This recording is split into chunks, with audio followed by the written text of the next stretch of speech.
Select the molecule that best correlates to the following infrared spectrum. So we have an infrared spectrum and we have 4 options of what this molecule could be. So we want to remember when we analyze our IR spectra, we typically analyze from about 1500 on up. And we want to remember what regions of the spectrum, what type of bonds we can see. So starting in this higher part of the IR spectrum is where you see bonds to hydrogen. So we can see different bonds to hydrogen.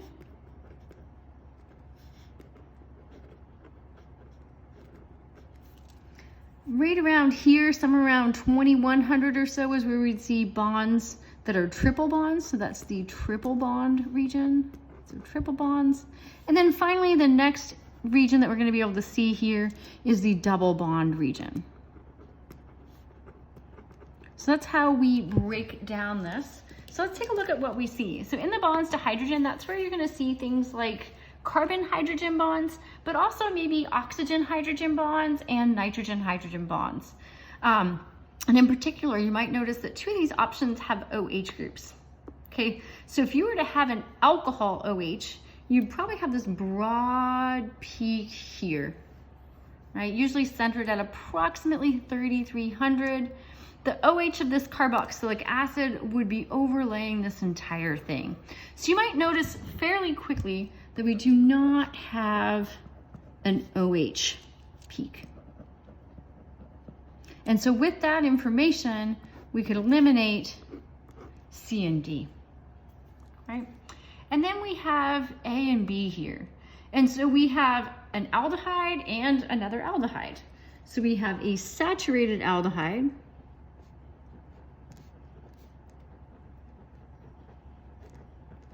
So saturated meaning that these are all sp, all of these are sp3 carbons. The carbonyl is of course sp2.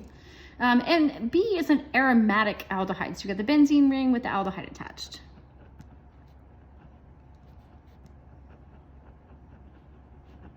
So we should be able to tell these apart by their bonds to hydrogen, by the carbon hydrogens. So in that carbon hydrogen region, we see 2 sets of peaks. I'm going to look at this lower one first. These 2 signals would be present in either A or B, and that's because these are the aldehyde CH bonds, and they're lower than your other CH bonds, and you always see 2 of them. So knowing where these are would be a good way to tell apart an aldehyde and a ketone, for instance. Okay, so if one of these options was a ketone, we'd be able to say, no, we have an aldehyde because of these. Okay, in this case, though, we're left with 2 aldehydes. So let's look at what our other set of carbon hydrogens are. And I didn't label this carbonyl. Here's your carbonyl that also goes in the aldehyde. Okay, so right here, this 2960 to 2862, those are below 3000. So that tells us that these are sp3 carbon hydrogens, right?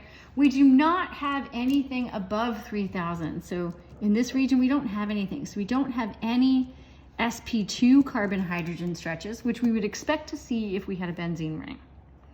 And also if we had a benzene ring, we would expect to see something in this area.